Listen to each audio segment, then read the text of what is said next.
Hello, everyone. Welcome to the Cyber Science Lab podcast. Here, we will explore the world of autonomous cybersecurity through insightful discussions with leading professionals.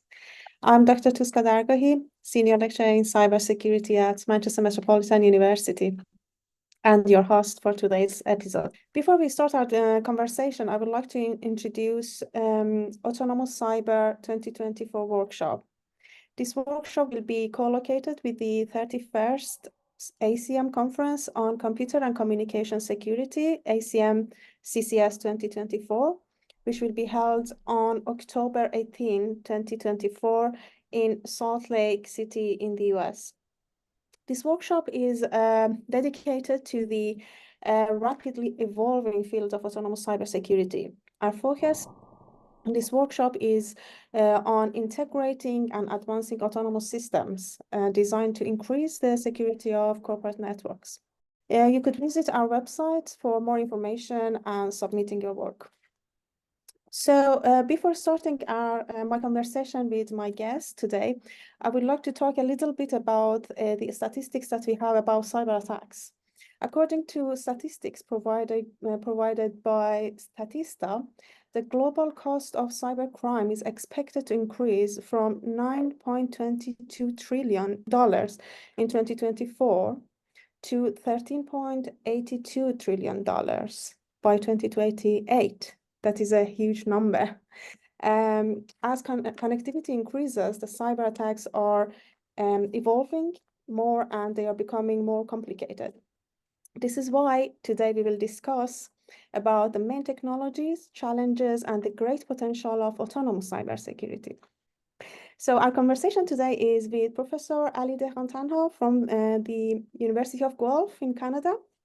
Ali is a Canada Research Chair in Cybersecurity and Threat Intelligence since 2020, and he has exceptional influence in this area.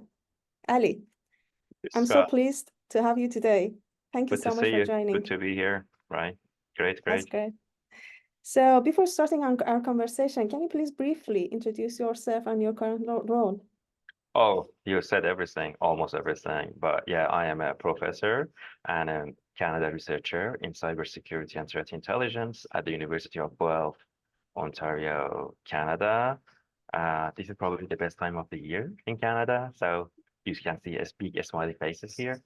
And then, yeah, and as you highlighted and reflected on the workshop, we are organizing the first workshop on autonomous cybersecurity as part of ACM CCS with the hope to create and put together a great community of the people focused on this fast-growing field in cybersecurity.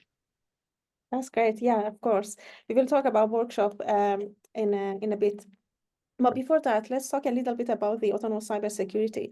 What does autonomous cybersecurity mean to you, and how do you think it is transforming the cybersecurity space? Right. I mean, if you look back at the evolution of cybersecurity technology, automation has always been a key part of that for two reasons. First, as far as I remember, we were always having the shortage of skilled cybersecurity people. And as you mentioned, the increase in the number of attacks made it almost impossible to match the resource and the time that is required to address this risk. Plus, when you talk with security practitioners, like those who are working in MSSPs 24/7, you could clearly see the impact of the 24, 7 days a week working on their health. And that's another reason that building automation in cybersecurity is important. And we have seen the trend for building automation in the past decade or so, but no, with more advancement in AI, we are on the brink of being able to create systems that are learning how the analysts, how the security practitioners are working, and try to help them in autonomously conducting different cybersecurity activities. These are like the very early days in that direction, and some researchers are believing that that would open up a lot of opportunities in the cybersecurity and reduce both the cost of many security operations plus providing opportunities for security practitioners to focus on the things that humans are great in doing, right? And that's the promise and the aim that we have for this field. Okay, that's great.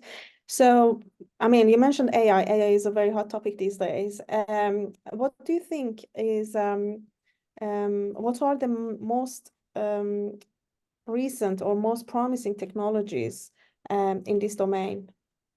Well, when we look into the autonomous system in general, we are saying that reinforcement learning type of algorithms are opening their way.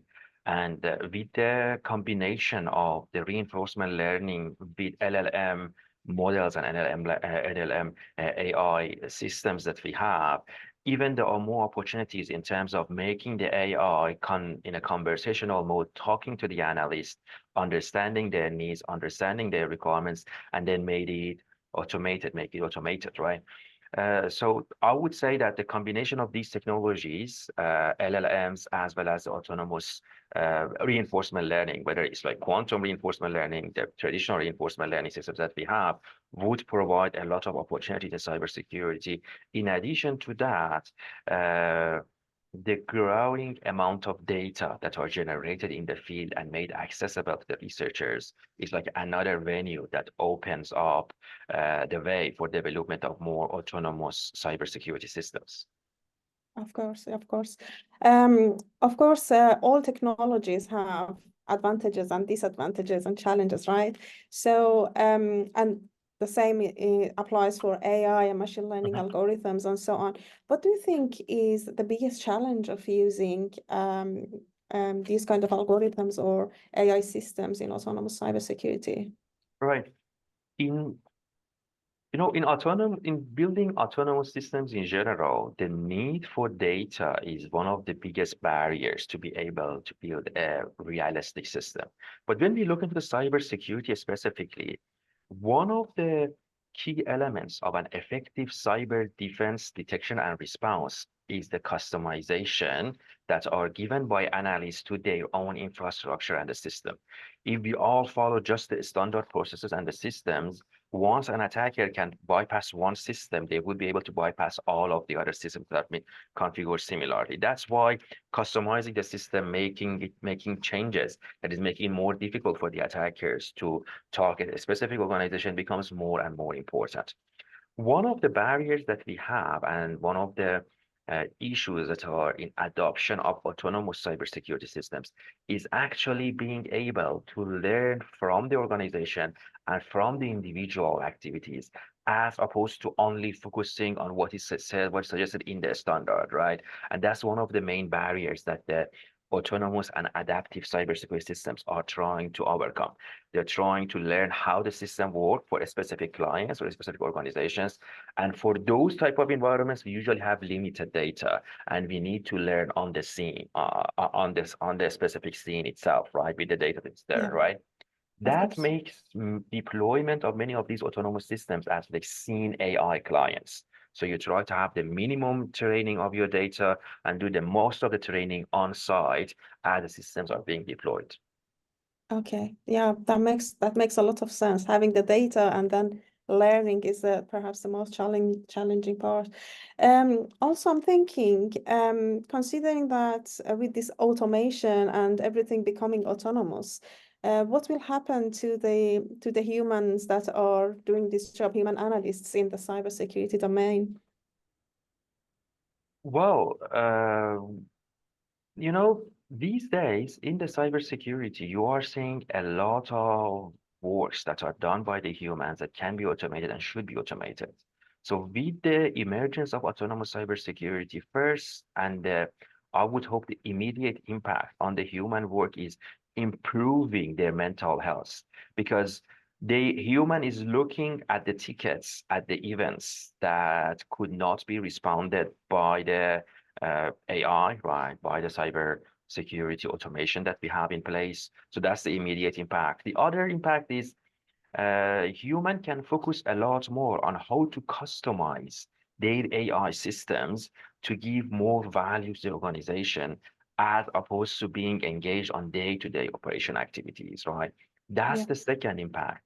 And the third impact is for planners or those who are at the C-level, CISOs or security managers and directors that know they can count on technologies that can protect their the bulk of their users, instead of depending on them to go on training and all those things, and as the resources are changing in the environments, more reliance on those automated technologies would give a higher level of compliance to many organizations. These are the three immediate impacts that the adoption of autonomous cybersecurity systems would have.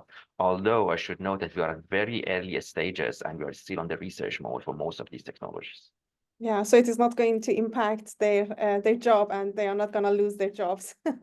I don't think there would be any job loss. There would be redefinition of the jobs that are available in cybersecurity.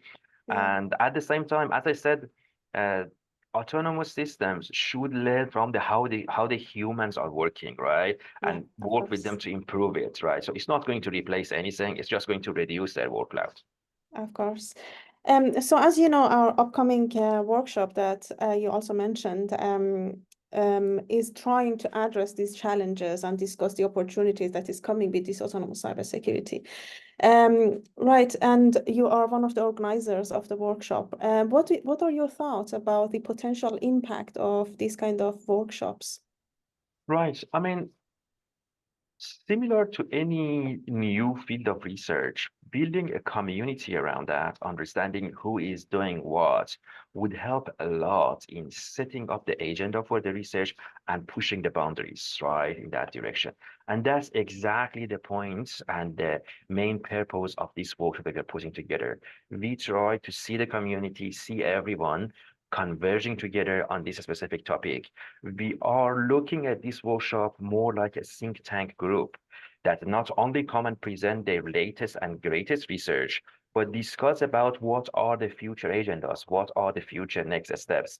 And I hope to Mhm. see that as part of this workshop that is happening annually. So this is the first round, and we hope to keep it right up until we get to the level that we are seeing autonomous cybersecurity in almost everyday activities in all MSSPs. Yeah, that would be great. That would be amazing. So, what do you think this kind of collaboration between academics and also, of course, you have people coming from industry and hopefully from the governments, right? How do you think this kind of collaboration can be influenced through this kind of events? Well, like as I said, these events should let us to first talk to each other, right? So we Mhm. understand that as an academics, when we are going ahead with our research agenda, how we can transfer these to practices in industry. And then from the industry point of view, how they can adopt these technologies that are built in collaboration with the academics in the way that can serve the people, serve the community, and add the real value. And from governance point of view and government point of view, what are the rules, regulation, policies, and procedures that should be in place to make sure that these technologies that are built are accessible by more people and in an ethical form, right? So Yeah. that's exact outputs that we are looking for by putting together academics, industry, and people from like government agencies together to ignite those conversations. Yeah, that makes sense because usually there is a kind of disconnection, especially between academia and industry. So hopefully this kind of events will close that gap between these people, these parties. That's great. So I think we discussed about the key insights, but what specific outcomes do you expect to have from these workshops? So it will be the collaboration and That's right. As you know, this is the first round of the workshop, right? And I try to manage my expectations, right? So yeah, I would say minimally, I would love to see who other people who are active in the field and what they are doing. You know, we are doing a lot of research that are not even getting to the papers or to the products, but running at the back of our minds or even failed attempts, you know. One of the benefits and one of the uh, thing that I'm seeing a lot in these conversations in the conferences is we learn from each other mistakes that we never publish or we never communicate, right? So that's yeah. the minimum, I would say, or the immediate impact that I like to see. But in addition to that, I am looking forward quality papers that will be presented in the conference, the technology that will be built, right?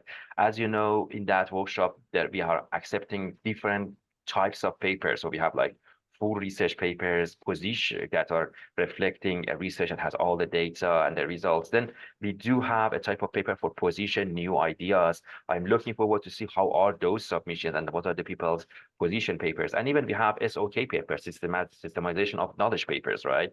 That we love to see how the knowledge have been systematically investigated in this field, right? In addition to all of those, I really hope that at the end of that event, we would be able to come with a format and agenda for the next year events, right? That what we like to achieve and what we want the community to work on and set the direction, right, of the development. Yeah, I'm getting a sense of community already out of this whole planning, and I'm hoping that there will be a nice community creation out of this event. That's great. Thank you so much, Ali. Do you have any final thoughts or advice for those looking to enter into this domain? Well, for PhD students, for those who are starting their research, I would encourage them to look into the field of autonomous cybersecurity. I expect that for years, this field has the potential to advance both practices and the knowledge in the field. For the research labs, professors who are working in the field, looking forward to have more communication, knowing about each other and what we are doing. On the industry side, I am seeing a lot of development in terms of patents as well as the proof of concept products that are built in this field. I would encourage those people to make them as accessible as possible, maybe on the GitHub with proper licensing, right? That would help.